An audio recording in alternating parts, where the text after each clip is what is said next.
everyone. So I promised you a video, just sharing my secrets on how I guess I've been able to successfully navigate employment and hiring. I've had a whole lot of jobs, and I've worked for quite a few different people. I'm also an entrepreneur, and so I also have to gain clients in order to continue to be an entrepreneur. And in order to gain clients, you have to go through an interview process. You have to go through a proposal process, which is similar to also going through the hiring process when you're just looking for a job. So let's get into it. My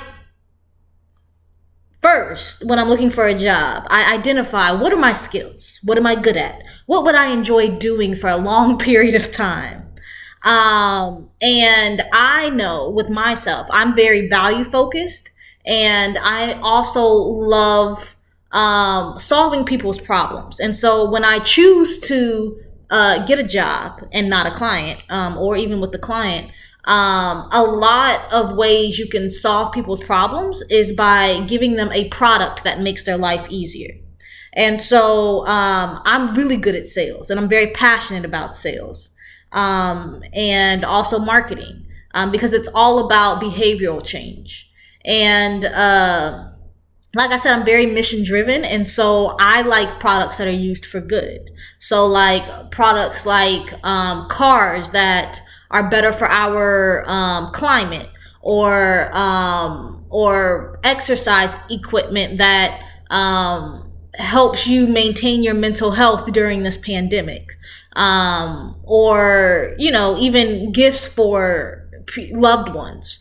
Those are things that I like, things that make people's lives better and bring joy and happiness and good mental health, right?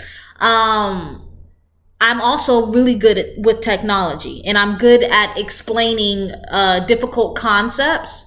I'm pretty good at simplifying them, and I have patience for many types of different people. So I'm also great with help desk type roles. I'm great with teaching or education type roles.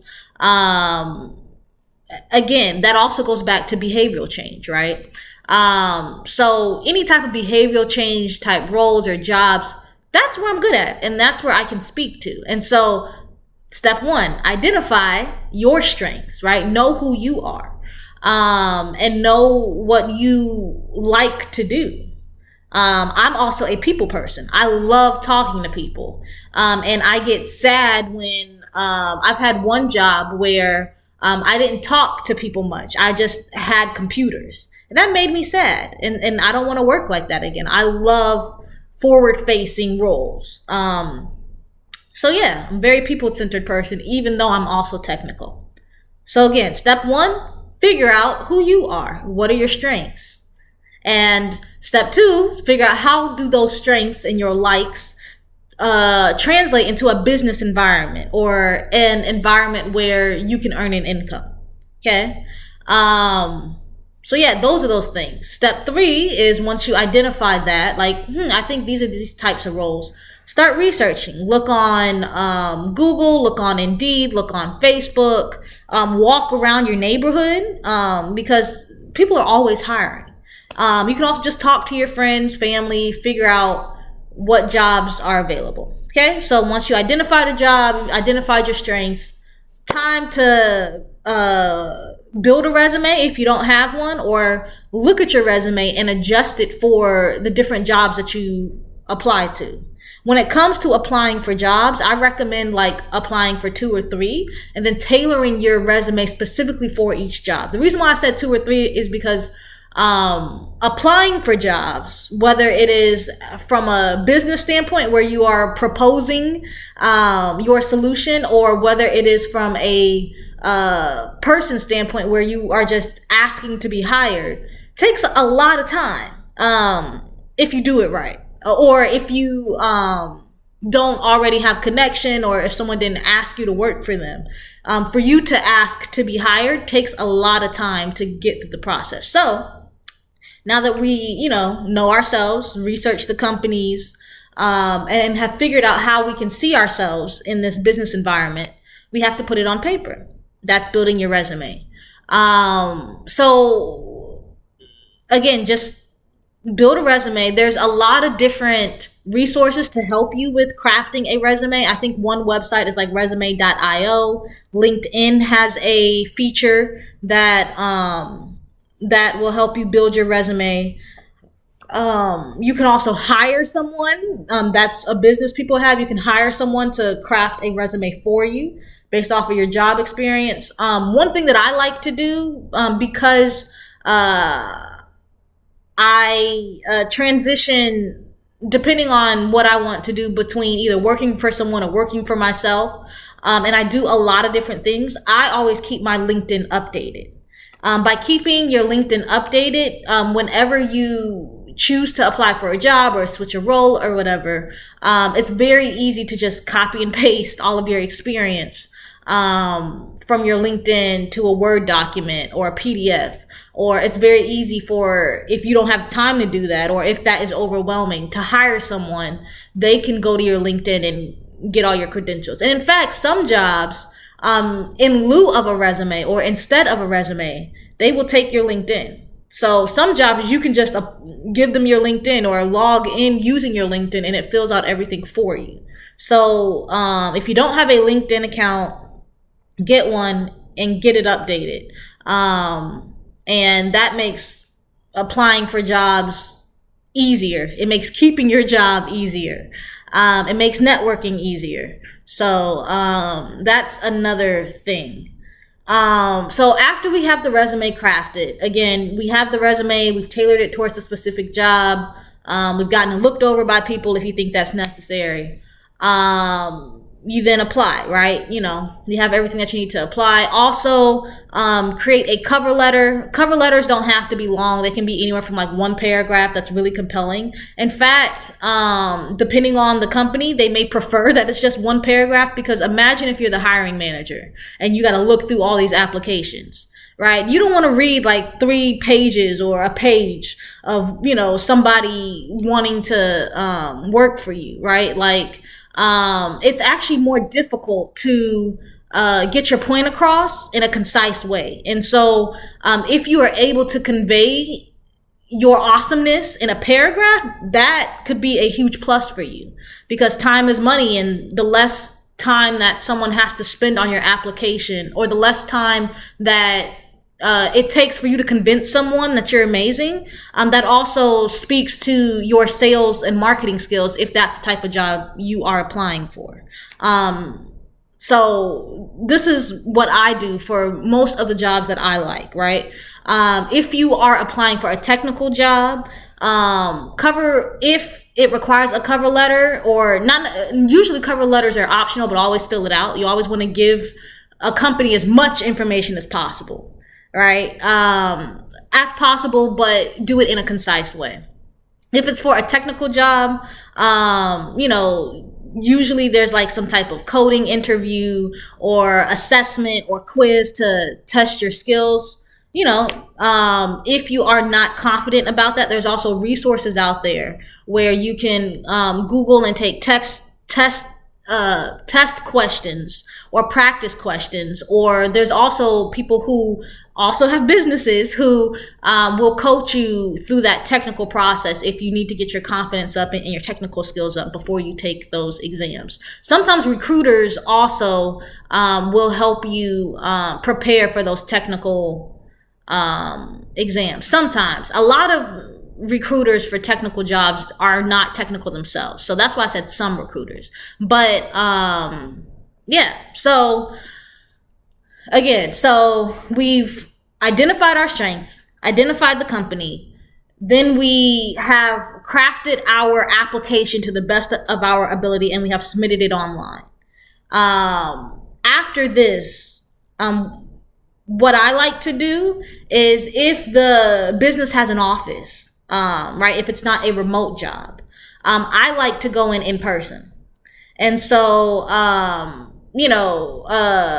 even if I can't get to the hiring manager, like let's say the job is like an accounting job and it's not people facing, and they have a security guard at the front desk, I will still leave a message for for manager of whatever department that I'm applying for, and that message will usually get back to them. And just visiting that company usually helps me stand out. Since most of the jobs that I enjoy are people facing, I'm pretty good at like going into jobs and talking to some of the workers there. That's what I've done for a few of my jobs is after I apply, I go in, either look at the product or just talk to people in the company. And sometimes I don't even tell them that I have applied for the job. I just let them do their sales pitch. So if it is something that I'm selling that's online, like let's say I'm selling or I'm applying to like sell some tech product, right? I'll go to their website, make an appointment, and then during their sales pitch to me, it's also a great time for me to assess their culture. By how friendly the salesperson is to me, how stressed they seem, and at the same time, I get educated about what I could possibly be selling. And usually at the end of their sales pitch or at the end of our conversation, I'll tell them, hey, I also saw that you all have this opening, and by the way, I applied. Do you have any tips? Do you have anyone that I should know in the company? Can I put you down for a recommendation? Stuff like that. Like, if you think that I'd be a good fit here. And then usually after I have revealed myself, I will ask whoever I'm talking to just about, a very quick and short question of, about their experience that doesn't put them in an uncomfortable position, which is usually like if it's someone who has a more casual, sales demeanor with me, like I'll just be like, hey, so how do you like it here?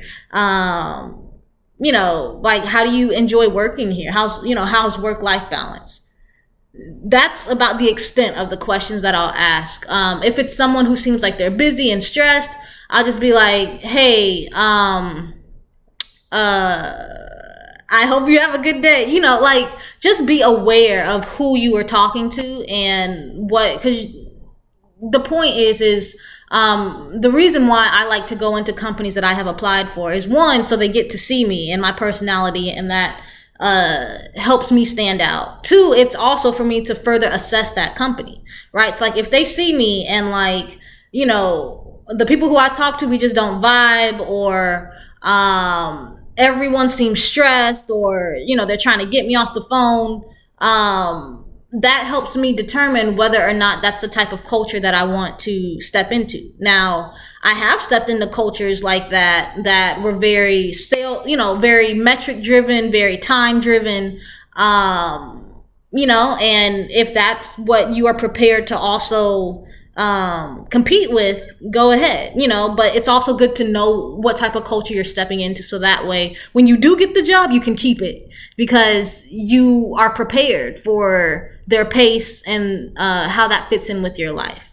Right now for me, because I have a lot of personal obligations, I cannot work for a company that does not care about work-life balance. I can't spend a lot of overtime. I have to stick to deadlines, right? So like if you say I'm working from this time to this time, or if you say, hey, we have this project and it's due by this date, like I need a work-life culture that tends to stick to the boundaries that are set at the beginning, just because I have a lot of personal obligations and I'm not at a point in my life where I can where I have a lot of flexibility for work to bleed into my personal life. But that's just where I'm at now. Maybe in a few years, I may be back to, let's get this money. I don't care how long I work as long as I enjoy it. But right now I'm not, right? So it's also good to, again, know yourself and know what you can do and what will make you happy. Because if you get the job and you get burnt out, right? And then you start, being a poor performer and you choose to either leave or you get fired, that makes it harder for you to get another job in the future, especially when it comes to recommendations and things like that. So again, try to get as much information as you can before getting into work. So after that, so again, let's recap, right? Identify strengths, put them on paper, research your jobs, apply, have a really strong application online. And then the way to get to the interview is, if it's a people-facing role, if it's a sales role, a lot of times find a way to talk to somebody in the company. If it's a technical role, there's a website called hunters.io that allows you to put in, that pretty much allows you to find emails of people inside of companies. You can also use LinkedIn for networking and trying to find hiring manager and just send them a quick email like, hey, I applied, this is who I am, would love to learn more, or would love to just be given the opportunity to meet you, right? You can do stuff like that. I know some people who have really wanted difficult job or have really wanted competitive jobs. They have gone so far to figure out who the hiring manager's name is and like send them a box of donuts or like order pizza for them to be like delivered at their office.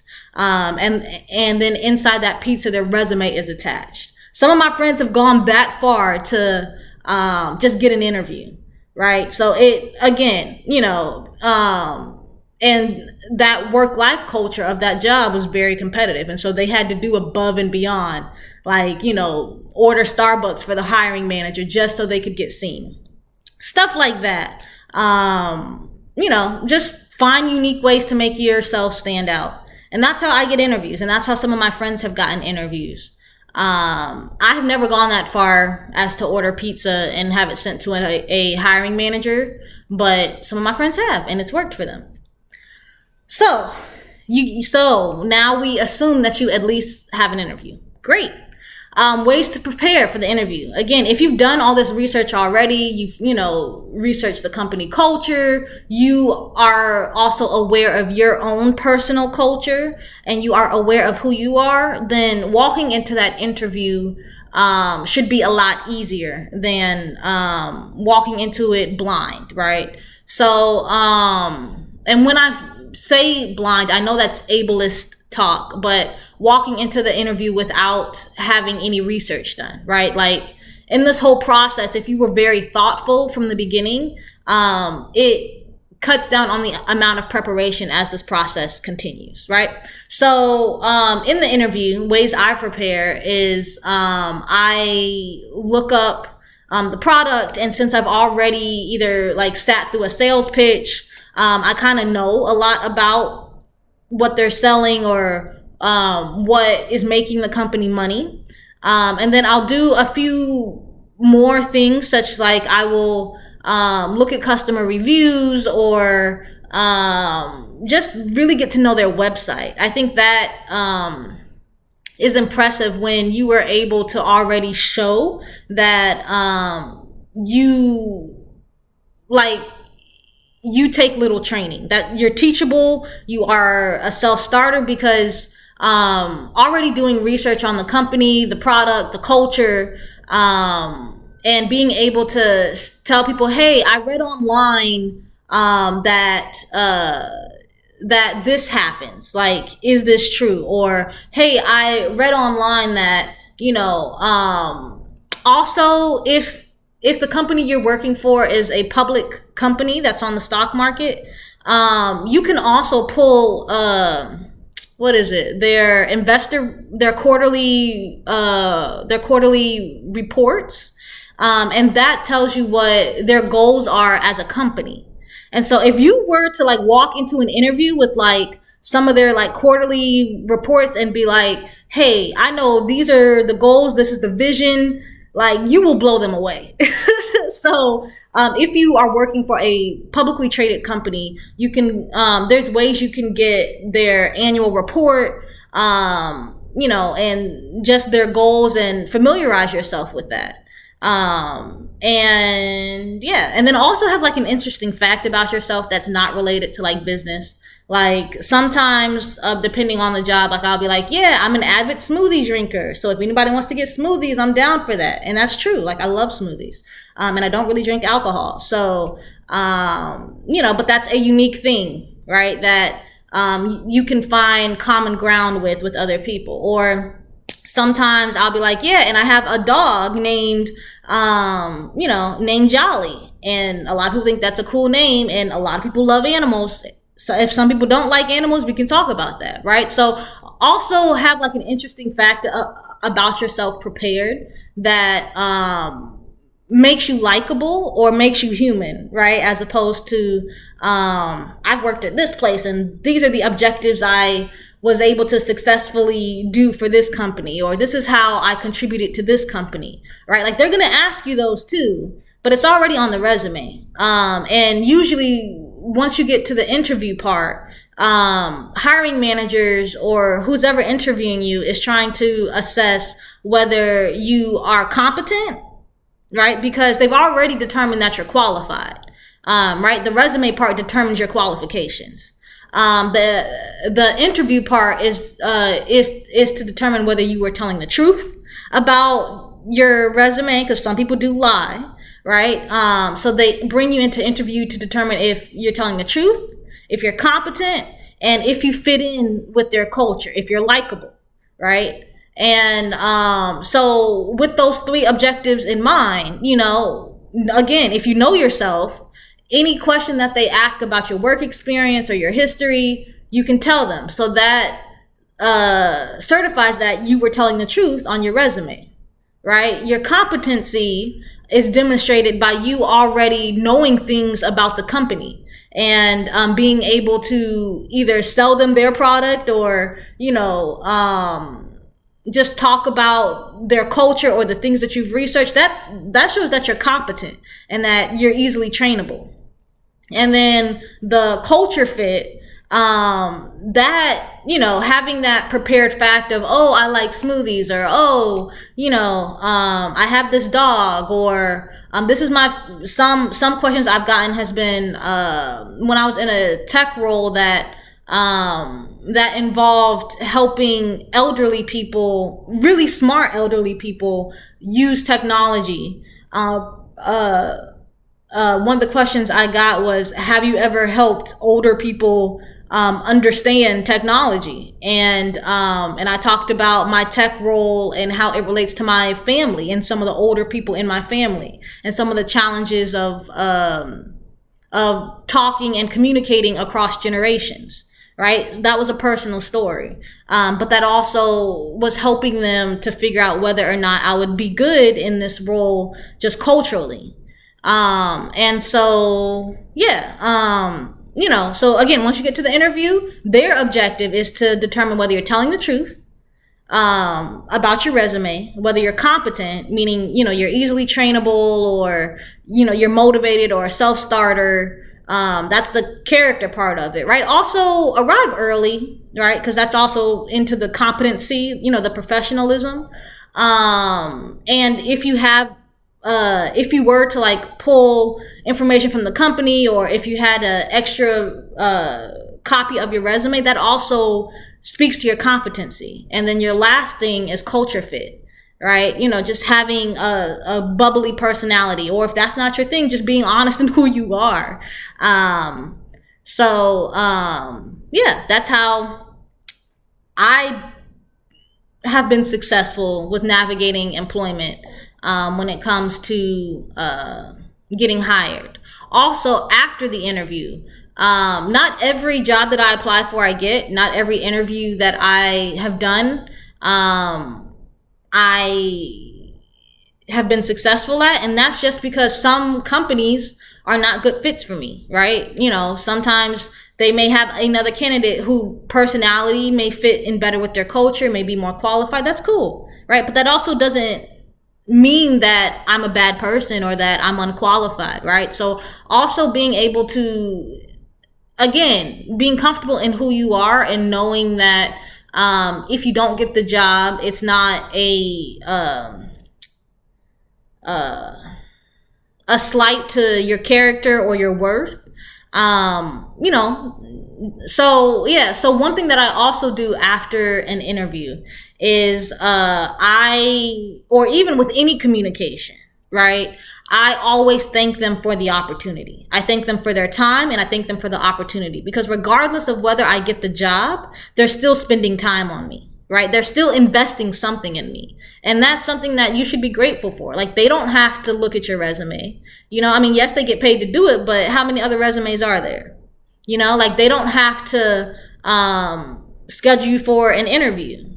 Yes, their goal is to hire someone, but they didn't have to, spend their time with you, and so that's, and then also America is the land of opportunity. And it is an opportunity.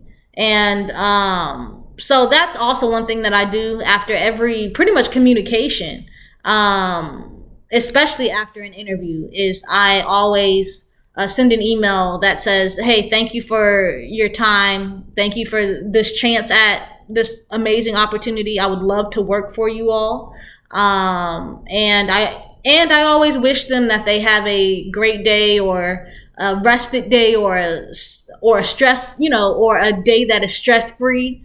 Because that speaks to their humanity. And like I said, the types of jobs that I want are jobs that care about you. And so, and it's hard for people to care about you if you don't care about them. And so I tend to be the person that also will speak to someone's humanity in hopes that they can see mine. So those are my little tricks to get hired. And then after the interview, sometimes there's another interview, and you repeat the same process to prepare for the next one. And then after that, it's just a waiting game. And yeah, so those are my little tricks. If you all have any questions, I know I didn't address all the questions that I was given on Facebook, but this is the first video, and I wanted to make sure that I got at least something out this week. I will be doing more, but if you have any feedback or questions for me, please comment and definitely share. And I hope you all experience prosperity in this year and the next. And yeah, good luck.